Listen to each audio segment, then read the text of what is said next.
아멘. 우리 영선 앞뒤 서는 인사하겠습니다. 복 있는 사람이 됩시다. 은혜 받읍시다. 다 잘 될 것입니다. 오늘 마태복음 7장 말씀을 읽었습니다. 특별히 7장 12절 말씀을 가리켜서 황금률이라고 합니다. 신앙의 황금 법칙, 영어는 골든 룰인데 7장 12절 같이 한번 읽어보겠습니다. 그러므로 무엇이든지 남에게 대접을 받고자 하는 대로 너희도 남을 대접하라. 이것이 율법이요 선지자니라. 아멘. 갈라디아서 6장에서 사도 바울은 심는 대로 거둔다 그런 말을 했습니다. 우리 속담에 아니 땐 굴뚝에 연기가 나겠느냐 그런 말이 있죠. 흔히 인과 율의 법칙이라는 게 있어요. 원인 없는 결과는 없다. 하나님을 섬기고 복을 받는 데 있어서도 그냥 아무에게나 복을 주는 것이 아니고 11절 말씀처럼 하늘에 계신 너희 아버지께서 구하는 자에게 좋은 것으로 주시지 않겠느냐 그랬습니다. 하나님은 좋은 것을 주시되 어떤 자에게 주신다? 구하는 자에게. 오늘 이 말씀을 잘 기억하면서 올 한 해는 기도의 줄을 놓지 않고 전능하신 하나님께서 주시는 가장 좋은 것들을 누리는 복된 해가 되기를 주 이름으로 축복합니다. 야고보서 1장에 보면 야고보는 내 사랑하는 형제들아 속지 말아라 그랬어요. 속지 말아라. 뭘 속지 마느냐? 온갖 좋은 은사와 온갖 좋은 선물들은 위로부터 빛들의 아버지께로부터 내려온다 그랬어요. 다시 말하면 하나님이 주신 것이 좋은 것이다. 그럼에도 불구하고 야고보 4장에 많은 사람들이 이 세상을 살면서 살아가는 모습을 두 종류로 묘사하는데 하나는 싸우고 다투고 욕심 부리는 사람이 있다는 거예요. 그렇지만 결코 그렇게 해서 얻을 수는 없다. 두 번째 사람들은 기도하는 사람들인데 너희가 얻지만은 구하지 아니하며 구하여도 얻지 못하면 정욕으로 쓰려고 잘못 구합니다. 그랬어요. 다시 말하면 기도해서 하나님이 주신 복을 받아야 되는데 어떤 사람은 기도하면서도 욕심을 부린다는 거예요. 이제는 하나님 앞에 주님 기도하셨던 것처럼 나의 원대로 마시고 아버지 원대로 하옵소서. 아버지 원대로 하옵소서. 하나님 아버지께 기도하고 십자가의 죽음으로 우리를 구원하시고 부활 승리하신 주님처럼 아버지의 뜻을 분별하고 하늘에 계신 아버지께서 구하는 자에게 주시는 좋은 것들이 풍성한 복된 해가 되기를 주님의 이름으로 축복합니다. 특별히 우리가 이제 하나님 앞에 신앙생활을 하면서 그럼 왜 우리가 기도를 해야 하는가? 그럴 때 결과적으로 우리의 모든 삶의 신앙생활에 가장 중요한 주제가 있습니다.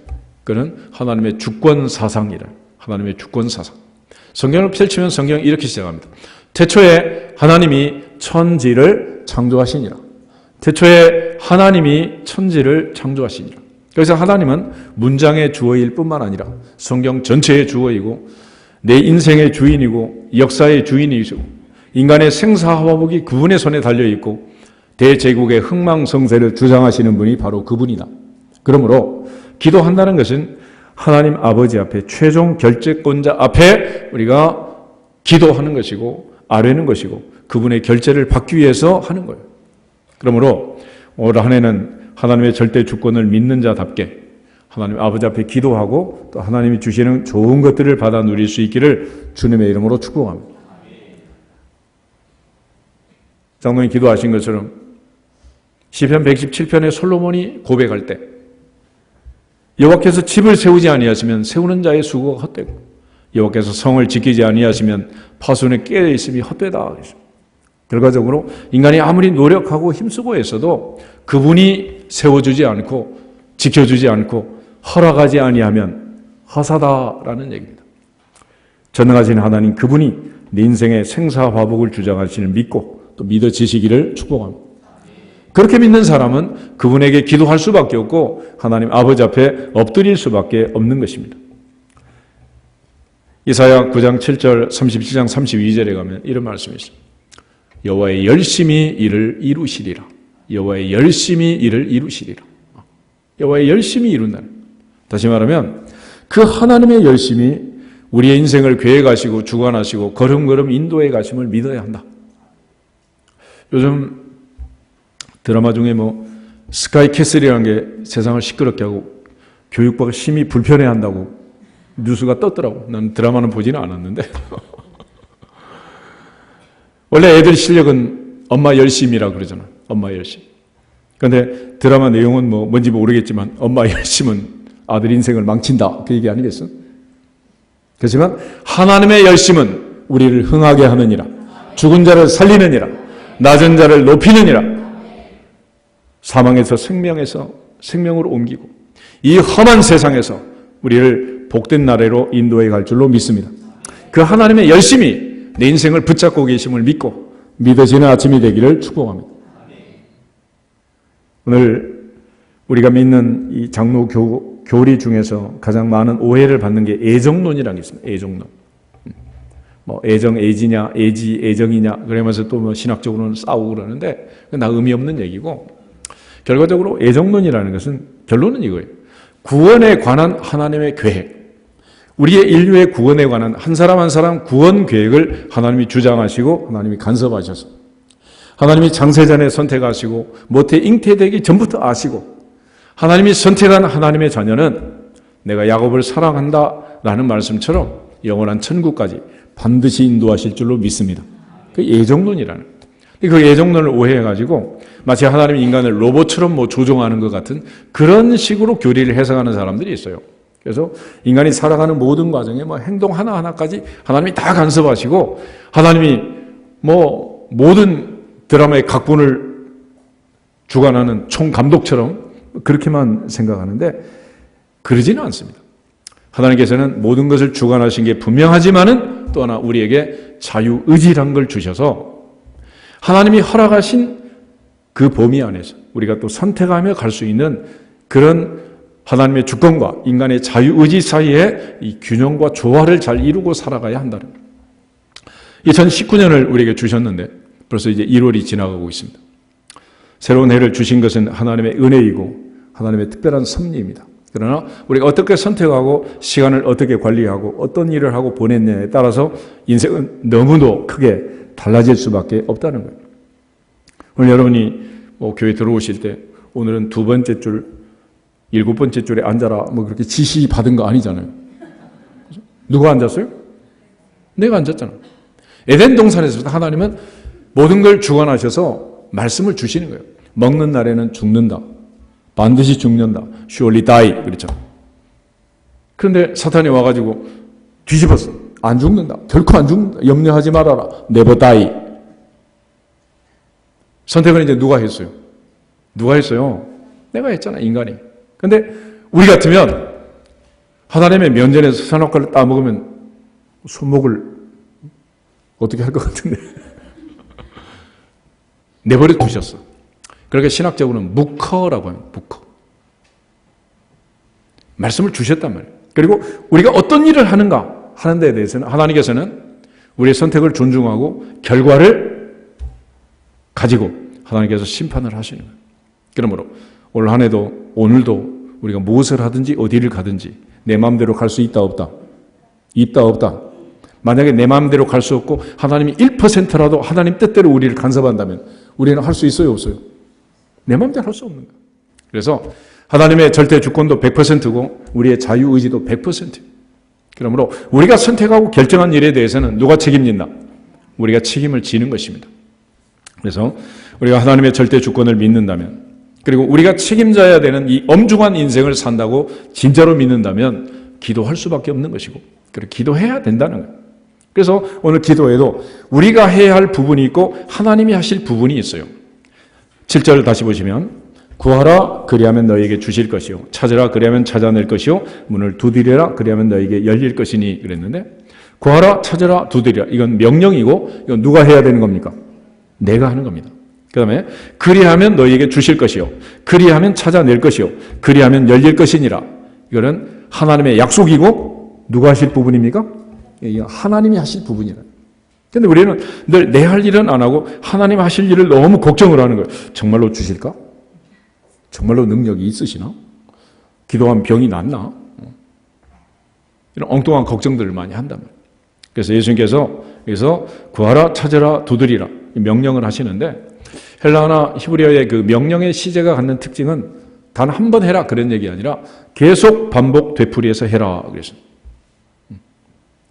어떤 사람이 마틴 루터를 찾아와서 언제 기도하면 좋겠습니까? 마틴 루터가 이렇게 말했습니다. 항상 기도해라. 항상 기도해라. 바울도 쉬지 말고 기도하라 그랬잖아.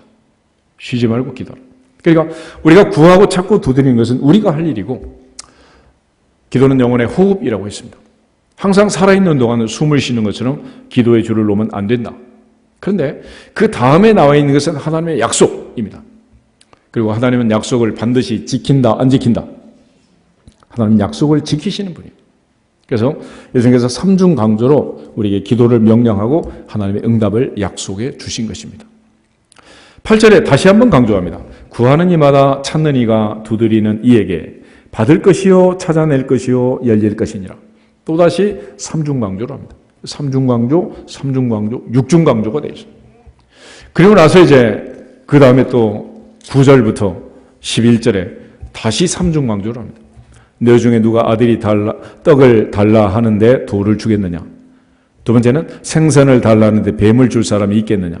세 번째는 너희가 악한 자라도 자식에게 좋은 것으로 줄 줄 알거든 하물며 하늘에 계신 너희 아버지께서 구하는 자에게 좋은 것으로 주시지 않겠느냐?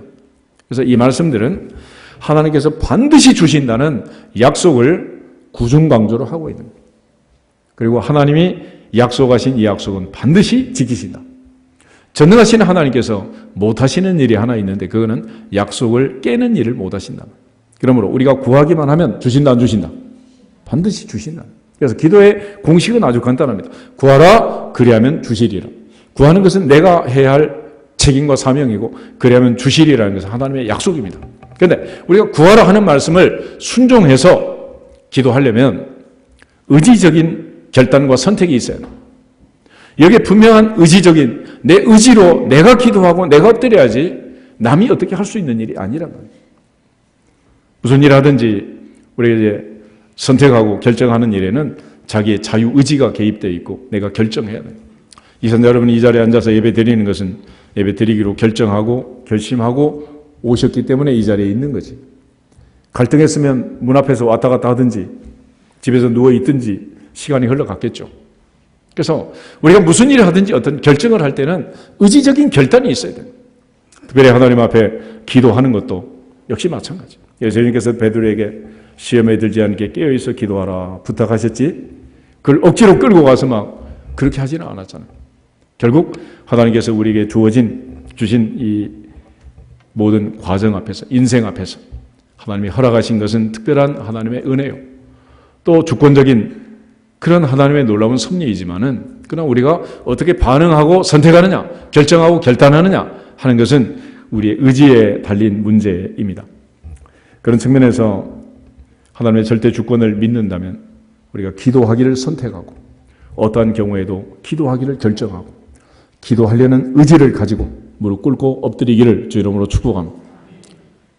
야고보도 너희 중에 고난 당하는 자가 있느냐 저는 기도할 것이요 너희 중에 즐거워하는 자가 있느냐 저는 찬송할지니라 그랬습니다. 우리에게 그런 초이스를 주는 거예요. 그리고 결정은 누가 합니까? 결국은 내가 하는 거예요. 내가 어떤 결정을 하느냐에 따라서 인생이 달라질 수밖에 없다. 그래서 예배를 드리는 것은 바로 그러한 입문으로 들어가는 과정인 것입니다. 서기관이 예수님께 질문을 했습니다. 어떤 계명이 첫째입니까? 모든 계명 중에서 첫째가 무엇입니까? 그랬는데 모세오경에 있는 계명은 자그마치 613가지나 그 중에 하지 말라는 게 365가지, 1년 365일에서 매일같이 하지 말아야 할 게 하나씩, 그리고 248가지는 하라는 거예요. 합쳐서 613가지가 있는데 하라는 계명, 하지 말라는 계명, 이 많은 계명이 있는데 그 중에 첫 번째가 무엇입니까? 이거는 사지선다형, 오지선다형 이런 게 아니에요. 예수님을 걸고 넘어지기 위한 아주 교묘한 술책으로 질문을 던졌는데 예수님께서 첫째는 하나님 사랑이다. 마음을 다하고 목숨을 다하고 뜻을 다하고 힘을 다하여 주 여호와 너희 하나님을 사랑할지니라. 이것이 첫 번째다. 두 번째는 내 이웃을 내 몸과 같이 사랑하라 그랬습니다. 우리가 하나님을 사랑한다는 이 첫 번째 계명이 뭐냐? 그게 바로 예배를 드리는 거예요. 예배.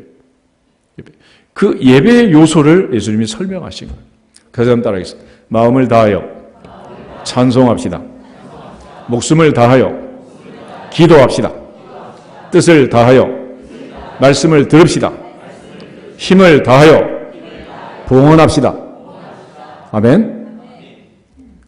우리 예배 시간에 해야 할 많은 일이 있지만 찬양대 찬양도 중요하고 말씀 듣는 것도 중요하고 헌금하는 것도 중요하지만 특별히 뭐가 중요하다? 기도가 중요하다. 기도. 예배 시간에 이 짧은 시간에 우리가 기도하지 않으면 언제 하겠어? 목사님 왜 막 예배 시간에 기도를 많이 하냐? 이런 사람도 가끔 있어. 그럼 기도 시간에 안 하면 언제 하겠어? 언제? 일주일 내내 놀다가 이때라도 해야지. 그래서 하나님 앞에 기도를 해요. 기도. 우리가 이러한 요소를 통해서 예수님께서 가르쳐 주신 중요한 문들을 열어야 됩니다. 다시 한번 따라하겠습니다. 마음을 다하여 찬송함으로 마음 문을 엽시다. 목숨을 다하여 기도함으로 하늘 문을 엽시다. 뜻을 다하여 말씀을 들음으로 생명의 문을 엽시다. 조금 길어지니까 못해요. 지금 애들 같이 예배 드리는 거 아시죠? 엄마 버벅거리면 다 듣는다. 마지막. 힘을 다해 감사함으로 축복의 문을 엽시다. 아멘. 이게 예배라는 거예요. 예배. 예배 시간에 닫힌 문들을 여는 거예요. 열어. 그리고 특별히 올 한해는 기도의 문을 활짝 열기를 주 이름으로 축복합니다. 그래서 야고보는 너희가 얻지 못하면 구하지 아니하며 구하여도 얻지 못하면 정욕으로 쓰려고 잘못 구합니다 라고 했습니다. 성경을 보면 하나님이 이처럼 우리에게 약속을 주시는데 그 약속의 성취 과정에서 하나님 반드시 요구하는 게 있어요. 그게 뭐냐? 기도를 요구하십니다.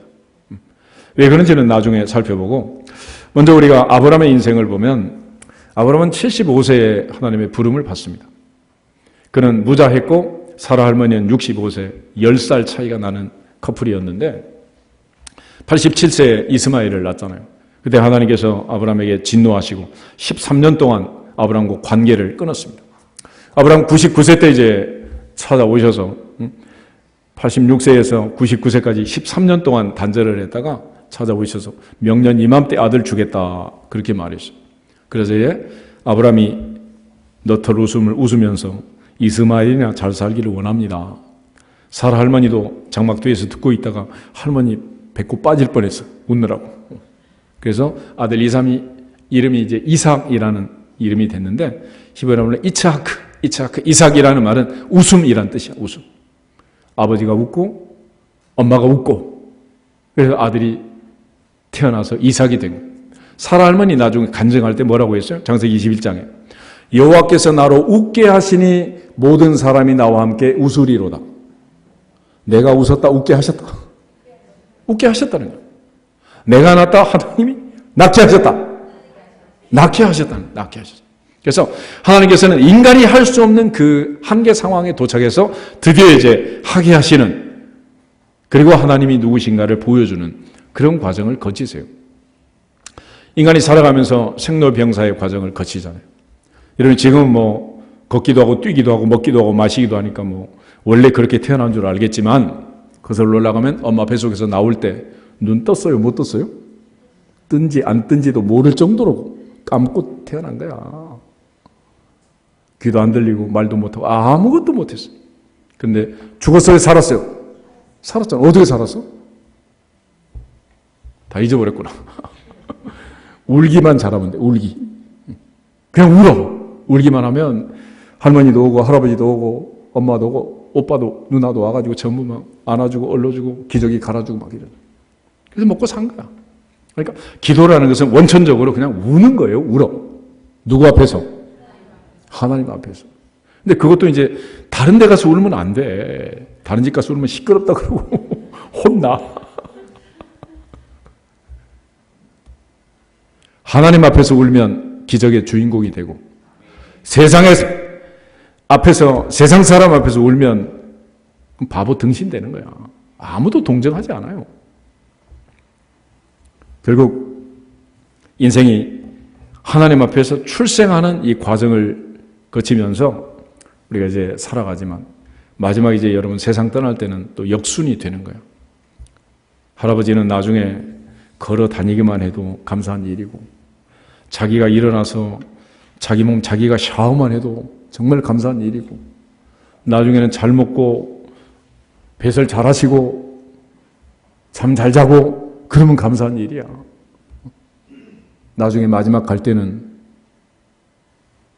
다시 애기가 돼가지고 말도 못하고 눈도 못 뜨고 귀도 안 들리고 그렇게 하잖아.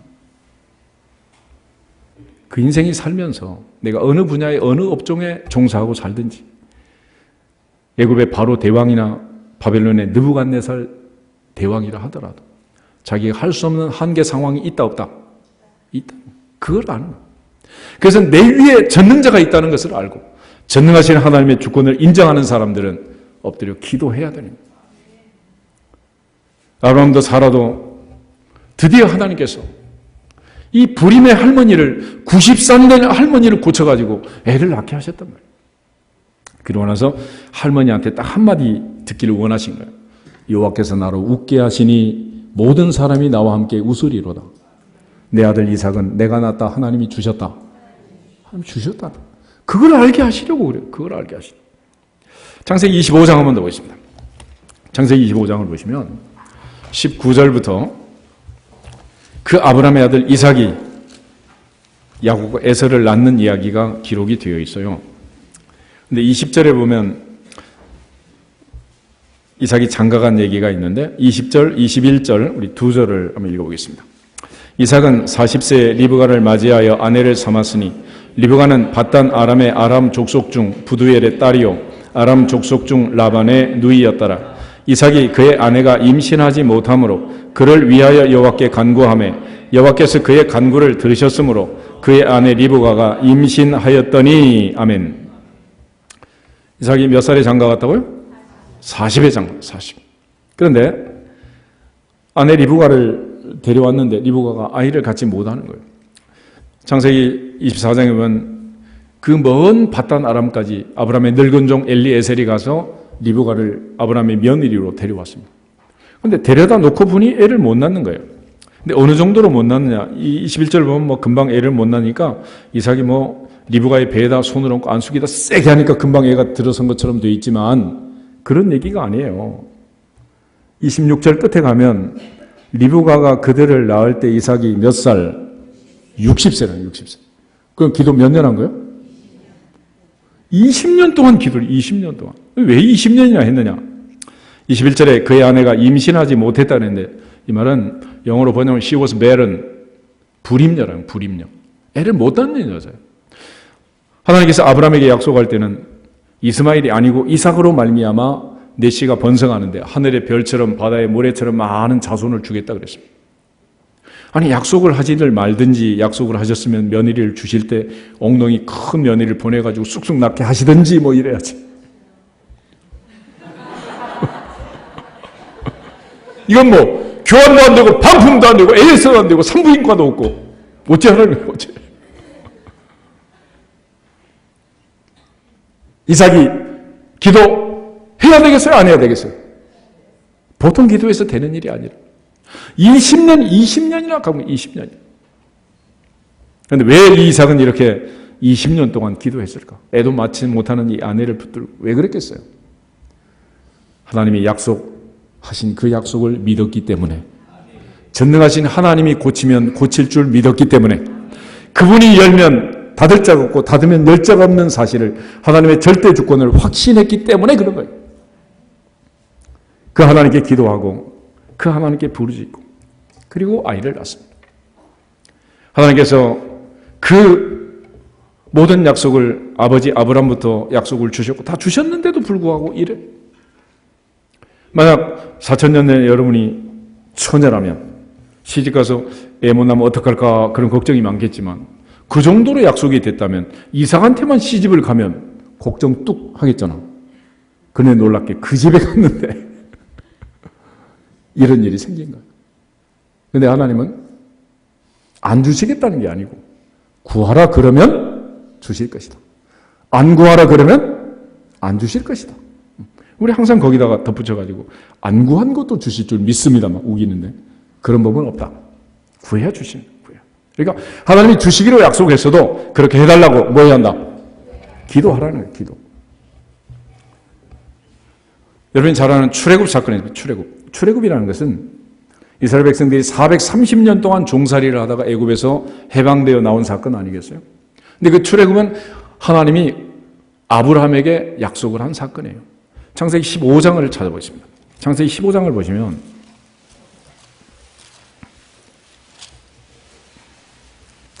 13절, 14절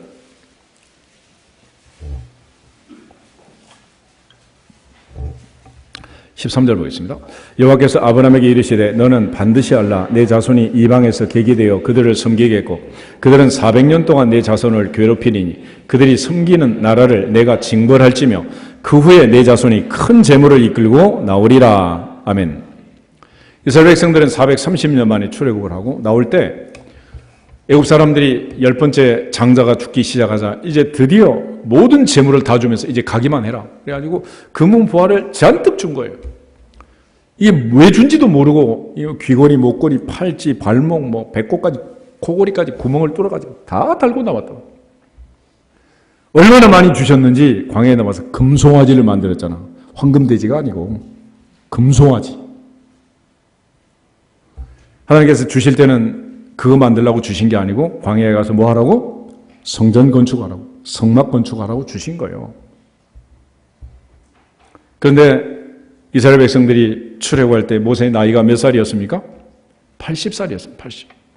모세는 역사적 사명을 가지고 이 땅에 태어났는데 그의 사명은 출애굽이에요. 출애굽. 그런데 모세가 나이가 80이 돼도 출애굽이 이루어지지 않고 계속 지연됐습니다. 지연. 왜 그랬느냐? 이유는 이스라엘 백성들이 그렇게 해달라고 기도를 안 하는 거예요. 기도를. 그래서 자꾸 늘어지는 거예요. 그리고 드디어 이스라엘 백성들이 부르짖을 때 하나님의 역사가 일어나고 하나님의 보좌가 움직이기 시작한 것입니다. 출애굽기 2장을 한번 찾아보겠습니다. 출애굽기 2장 23절에서 25절.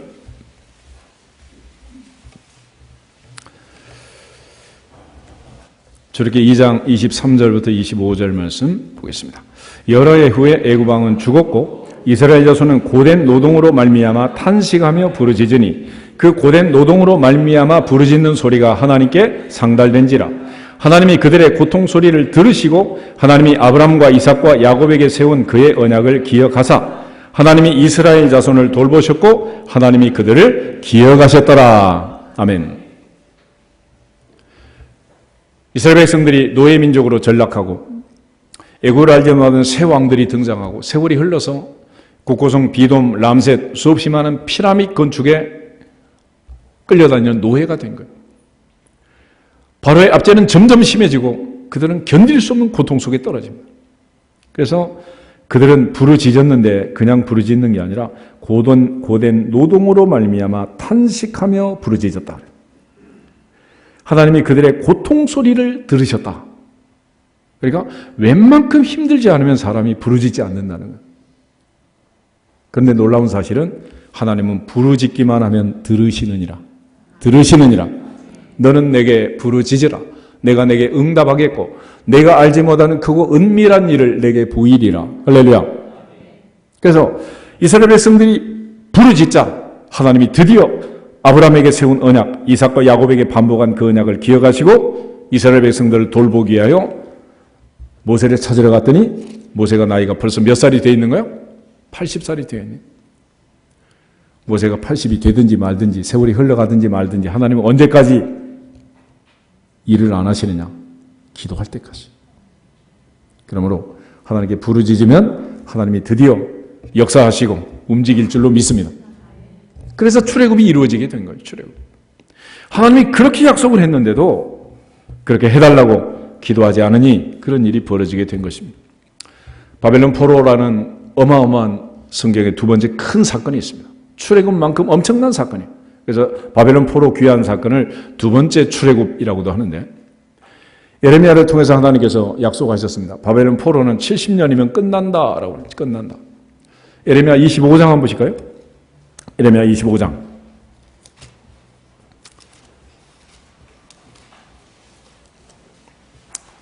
12절 13절 두 절을 보겠습니다.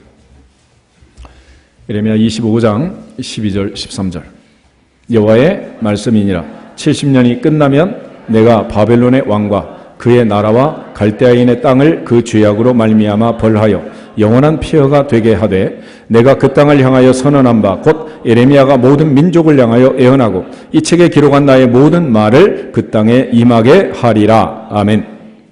바벨론 포로 몇 년 지나면 끝난다? 70년. 그랬습니다. 29장 한번 더 보겠습니다. 29장, 예레미야 29장 10절 한 절만 보겠습니다. 여호와께서 이와 같이 말씀하시니라. 바벨론에서 70년이 차면 내가 너희를 돌보고 나의 선한 말을 너희에게 성취하여 너희를 이곳으로 돌아오게 하리라. 아멘. 그런데 하나님께서는 이렇게 약속을 하시면서도 또 한 가지 우리에게 요구하는 게 뭘 요구한다고요? 기도를 요구해요. 기도를. 에스겔 36장을 한번 더 보겠습니다. 예레미야 다음에 에스겔이 있는데 에스겔 36장에 가면 하나님께서 선지자 에스겔을 포로 중에서 불러서 바벨론에 있는 에스겔에게 약속을 합니다. 32절부터 36절을 보면 예루살렘을 재건하고 황폐한 성이 재건축이 되고 에덴 동산처럼 신도시를 만들고 새롭게 하나님께서 회복할 것을 약속을 하세요. 33절에서 36절을 보겠습니다. 주 여호와께서 이같이 말씀하셨느니라. 내가 너희를 모든 죄악에서 정결하게 하는 날에 성읍들에 사람이 거주하며 황폐한 것이 건축되게 할 것인즉 전에는 지나가는 자의 눈에 황폐하게 보이던 그 황폐한 땅이 장차 경작이 될지라. 사람이 이르기를 땅이 황폐하더니 이제는 에덴 동산같이 되었고 황량하고 적막하고 무너진 성읍들에 성벽과 주민이 있다 하리니 너희 사방에 남은 이방 사람이 나 여호와가 무너진 곳을 건축하며 황폐한 자리에 심은 줄 알리라. 나 여호와가 말하였으니 이루리라. 아멘. 32절도 주 여호와의 말씀이니라. 33절 주 여호와께서 이같이 말씀하셨느니라. 36절에도 나 여호와가 말하였으니 이루리라. 그럼 이루어질 거 아니에요. 그런데 37절이 있어요. 37절. 이게 정말 중요한 절이에요. 같이 한번 보겠습니다. 주 여호와께서 이같이 말씀하셨느니라. 그래도 이스라엘 족속이 이같이 자기들에게 이루어 주기를 내게 구하여야 할지라. 할렐루야. 아무리 하나님이 약속을 했어도 그렇게 해달라고 뭐 해야 한다? 구해야 되는. 그렇게 해달라고 구해야 되는 거지 가만히 있으면 세월만 지난다고 되는 게 아니라는 거예요. 그러면 예레미야의 70년이 끝나고 누가 그러면 기도를 했나? 누가 했나? 다니엘 9장을 한번 찾아보겠습니다. 다니엘 9장을 보면 선지자 다니엘이 그 하나님의 약속의 말씀을 믿고 붙들고 드디어 이제 기도를 시작하게 되는 모습이 나와 있습니다. 1절, 2절은 예레미야가 말한 70년이 끝났다는 것을 깨달은 내용이고 3절, 4절은 드디어 그 약속을 붙들고 다니엘이 기도하기 시작하는 기도의 시작이 나와 있습니다. 1절에서 4절까지만 보겠습니다. 메대 족속 아하수에로의 아들 다리오가 갈대아 나라 왕으로 세움을 받던 첫 해 곧 그 통치 원년에 나 다니엘이 책을 통해 여호와께서 말씀으로 선지자 예레미야에게 알려주신 그 연수를 깨달았나니 곧 예루살렘의 황폐함이 70년 만에 그치리라 하신 것이니라. 내가 금식하며 베옷을 입고 죄를 덮어쓰고 주 하나님께 기도하며 간구하기를 결심하고 내 하나님 여호와께 기도하며 자복하여 이르기를 크시고 두려워할 주 하나님 주를 사랑하고 주의 계명을 지키는 자를 위하여 언약을 지키시고 그에게 인자를 베푸시는 이시여. 아멘.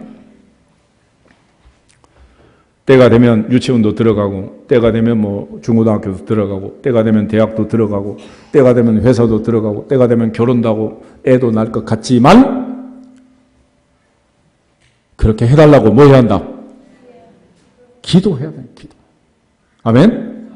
그래서 하나님은 우리에게 기도를 명령하시고 응답을 약속해 주신 거예요. 아무리 약속했어도 전제 조건이 있다. 명령에 순종하는 자에게 하나님이 은혜를 주시는 거예요. 홍해바다 앞에서 이스라엘 백성들이 원망할 때 모세가 부르짖습니다. 그때 하나님께서 모세의 기도를 들으시고 방법을 알려주는 거예요. 바다를 향하여 지팡이를 들고 외쳐라. 모세가 하나님의 명령에 순종했어요. 하나님 말씀에 그동안 계속 순종할 때 애굽에 10가지 재앙이 내리고 쓴물이 단물되고 놀라운 일들이 일어나게 되죠. 역시 바다 앞에서도 그가 순종하고 바다야 갈라져라 선포할 때 홍해바다가 열린 줄로 믿습니다. 요사가 새벽에 일찍 일어나서 성을 돌고 하나님 명령에 맞추어서 제사장의 양각 나팔 소리에 맞춰서 함성을 지를 때 성이 무너진 줄로 믿습니다. 성경의 기적은 그냥 일어나는 게 아니라 누군가는 그 말씀을 믿고 순종할 때 하나님이 은혜를 주시고 기적을 주시는 줄로 믿습니다. 성경은 약속의 책입니다. 그렇지만 이 약속은 아무에게나 이루어지는 것이 아니고 그 약속을 믿는 자에게 역사하느니라. 그러나 그냥 믿는 자가 아니라 진짜로 믿는다면 또 한 가지 분명한 증거가 있어야 된다는, 그렇게 해달라고 뭐 해야 한다? 구해야 된다는. 결과적으로 하나님께서 믿음의 조상들의 인생을 통해서도 4,000년 전의 이야기를 통해서도 3,500년 전 이루어진 출애굽의 역사를 통해서도 2,500년 전에 있었던 바벨론 포로 귀환을 통해서도 오늘 우리의 인생 가운데도 하나님은 동일하게 말씀하신 나 주 여호와가 말하노라. 그래도 이스라엘 족속이 이와 같이 자기들에게 이루어 주기를 내게 구하여야 할지니라. 할렐루야. 올 한 해도 반드시 이 약속의 말씀대로 기도하고 응답받기를 주 이름으로 축복합니다. 그러면 왜 하나님이 도대체 그냥 응답 주시면 안 되냐? 그냥 주시면 될 텐데 왜 이렇게 하실까? 그건 첫째는 하나님이 원하시는 한 가지가 있어요. 사라 할머니의 간증처럼 내 아들은 내가 낳았다. 하나님 주셨다. 하나님 주셨다는 것을 하나님 꼭 듣고 싶어 하시는 거예요. 그걸 여러분이 잘 기억하셔야 됩니다. 히스기야 대왕은 죽게 됐을 때 벽을 향해서 기도합니다. 의사를 찾지 않고 오직 하나님께 기도해서 생명을 15년 연장했어요. 거기까지는 너무 좋았는데 이 소식이 바벨론까지 전파가 되고 바벨론에 사신들이 왔어요. 어떻게 됐습니까? 그랬더니 왕이 우리 하나님이 나를 고쳐주셨습니다. 이 말 한마디 했으면 얼마나 좋았겠어요. 그 말을 안 하고 나는 부자다. 나는 부자다. 왕궁에도 성전에도 금은보화가 가득가득 들어있다. 그리고 다 보여주고 자랑질만 한 거야. 그래서 하나님께서 이사야를 통해서 그에게 경고했습니다. 너의 보여준 모든 것, 장차 바벨론 나라가 하나도 남김없이 다 가져갈 것이다. 그래서 성전에 있는 금그릇, 은그릇까지 다 뺏어가서 다니엘 5장에 벨사살 왕이 술 파티를 하잖아요. 갑자기 손가락 하나가 나타나서 메네 데겔 우바르신 글자가 써지니 술 마시다가 어떻게 되겠어요? 기절 초풍했겠지 뭐.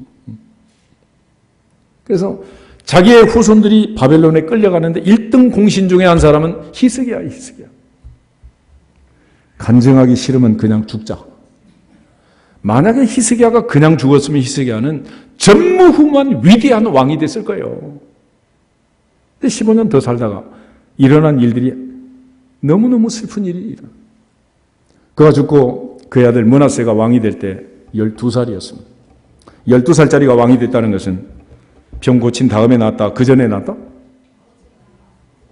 그죠? 그 다음에 낳은 거예요.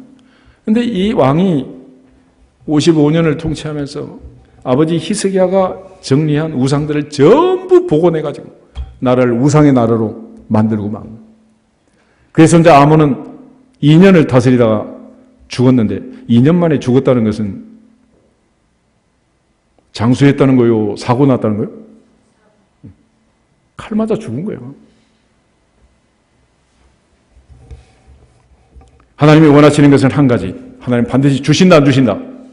그런데 하나님이 원하시는 것은 하나님이 주셨다는 것을 꼭 얘기하라는 거예요.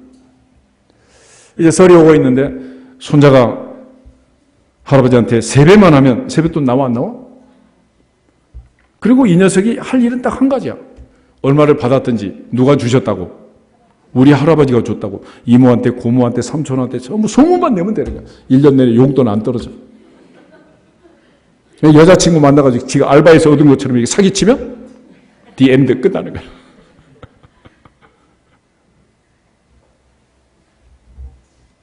하나님 그걸 원해. 그걸.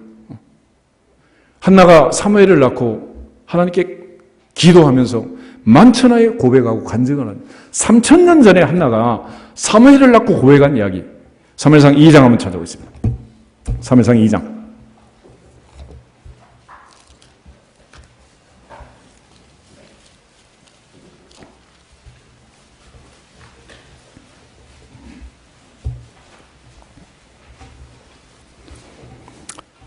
(2절부터) (7절까지만) 읽어보겠습니다. 2절 여호와와 같이 거룩하신 이가 없으시니 이는 주밖에 다른 이가 없고 우리 하나님 같은 반석도 없으심이니이다. 심히 교만한 말을 다시 하지 말 것이며 오만한 말을 너희의 입에서 내지 말지어다. 여호와는 지식의 하나님이시라 행동을 달아 보시느니라. 용사의 활은 꺾이고 넘어진 자는 힘으로 띠를 띠도다. 풍족하던 자들은 양식을 위하여 품을 팔고 줄이던 자들은 다시 줄이지 아니하도다. 전에 임신하지 못하던 자는 7을 낳았고 많은 자녀를 둔 자는 쇠약하도다. 여호와는 죽이기도 하시고 살리기도 하시며 수월에 내리기도 하시고 거기에서 올리기도 하시는도다. 여호와는 가난하게도 하시고 부하게도 하시며 낮추기도 하시고 높이기도 하시는도다. 할렐루야. 한나처럼 반드시 주시면 하나님이 주셨다고 하나님께 영광을 돌리고 간증하시기를 주 이름으로 축복합니다.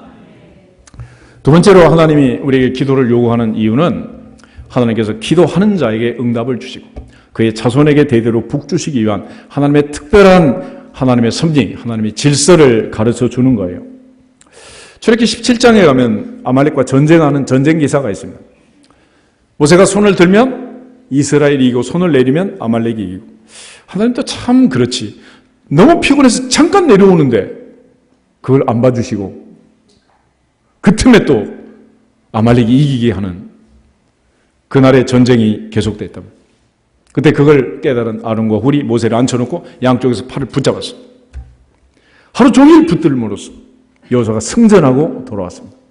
그리고 출애굽기 17장은 여호수아의 귀에 외워 들려라. 못이 박히도록 얘기해줘라 그랬어. 네가 이긴 거 아니고 하나님의 응답이다. 할렐루야. 그런데 그 아론과 훌에게 하나님이 주신 어마어마한 복이 있었어요. 아론은 모세의 3살이 많은 형입니다. 어떻게 보면 형한테 제사장의 직분을 두고 형의 아들들, 조카들에게 대대로 제사장이 되게 했으니까 신인척 비리 같지만 그런 게 아니에요. 하나님께서 모세 팔을 붙들어 올렸던 그 형 아론에게 가장 아름다운 옷을 입히고 가장 멋지게 귀하게 하나님이 존귀하게 여기시는 거예요. 저렇게 28장, 29장에 보면 아론을 위한 제사장의 옷을 짓는 얘기가 나오는데 청색, 자색, 홍색 실, 가늘게 금보실, 금실로 옷을 만들어 입혔어요. 여러분 지금까지 살면서 금으로 만든 옷을 입으신 적이 있나요? 하나님께서 아론을 금처럼 귀하게 그 자손들 대대로 제사장을 만들어 준 거예요. 훌은 어떻게 됐느냐? 훌의 손자 우리의 아들 브살렐이라는 사람, 브살렐. 이 브살렐을 하나님께서 지명하여 불러가지고 지혜와 명철과 온갖 재주를 다 부어주셔가지고 법궤를 비롯한 성막의 모든 기구를 광야에서 만들었습니다. 거기다 오홀리압이라는 지혜로운 자를 파트너로 붙여주시고 모든 지혜로운 자들이 수발을 들어서 모든 성막 건축의 총책임자로 하나님이 브살렐을 지명하여 불렀는데 이 지명하여 불렀다는 것은 이름을 불렀다는 거예요. 이름을. 예사야 43장에도 내가 너를 구속하였고 내가 너를 지명하여 불렀나니 너는 내 것이라. 너는 내 것이라. 너는 내 것이라. 그 얘기는 하나님은 내 이름을 아신다 모르신다? 아신다는 거예요. 그런데 하나님께서 브살렐을 언제 알았느냐? 훌의 손자니까. 훌의 손자니까. 하나님이 이 브살렐을 지명해서 특채해가지고 그에게 그 모든 권한을 주신 거예요. 만약에 요즘 대통령 손자 서울대학 집어넣으면 어떻게 되겠어? 4천만이 뒤집어지겠지 뭐. 근데 하나님은 우리가 생각하는 그런 차원에서 보면 비리를 저지른 거야. 그렇잖아. 공채도 하지 않고 특채를 해가지고 걔한테만 막 집중해가지고. 그렇지만 비리가 아니에요. 하나님께서 그 어렵고 힘들 때 모세 팔을 붙들어서 함께 기도하는 그 훌의 손자에게 하나님이 복을 주신 줄로 믿습니다. 우리의 선택이, 우리의 결단이 바리새인처럼 나도 안 들어가고 남도 못 들어가게 하는 그런 선택을 하면 불행한 일이 되겠지만 아론과 훌처럼 함께 붙들고 기도하고 교회를 세우고 하나님 복음을 전하고 하나님께 충성하면 내 인생에도 복이 되고 아들의 인생도 손자 손녀의 인생도 복이 될 줄로 믿습니다.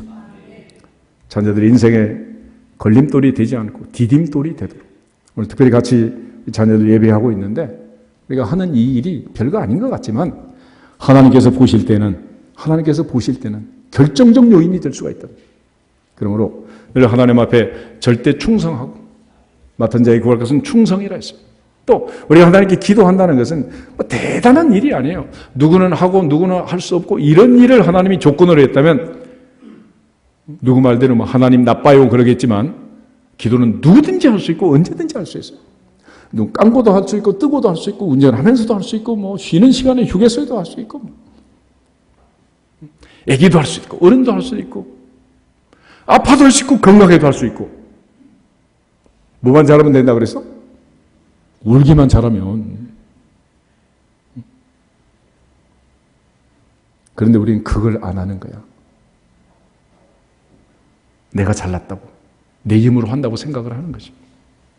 그러므로 하나님 앞에 올 한 해는 하나님께서 우리에게 약속한 이 성경의 모든 약속이 내게 이루어질 수 있도록 그렇게 해달라고 기도해야 할지니라 부르짖어야 할지니라 하나님 그걸 원하시는 거예요. 근데 이거는 3000년 4000년 전에만 있던 일이 아니고 다윗이 고백한 시편 37편 한번 찾아보겠습니다. 25절에 보면 중요한 메시지가 하나 나와 있는데 시편 37편 25절 한 절만 보겠습니다. 내가 어려서부터 늙기까지 의인이 버림을 당하거나 그의 자손이 걸식함을 보지 못하였도다. 아멘. 내가 어려서부터 늙기까지 다윗은 70년을 살았습니다. 의인이 버림을 당하거나 그의 자손이 걸식함을 보지 못했다. 이스라엘 백성들이 광야에서 40년을 살았는데 광야의 법칙이라는 게 있습니다. 광야의 법칙. 광야의 법칙은 뭐냐? 최선은 부르짖는 것입니다. 차선은 가만히 있는 거예요. 최악은 원망하는 것입니다. 모세가 홍해바다 앞에 섰을 때 많은 사람들이 원망을 합니다. 그때 모세가 이렇게 말해요. 너희는 가만히 있을지어다. 오늘 본 너희가 본 애굽 사람을 다시는 보지 못할 것이다. 여호와께서 너희를 위하여 싸우시리니 너희는 가만히 있을지어다.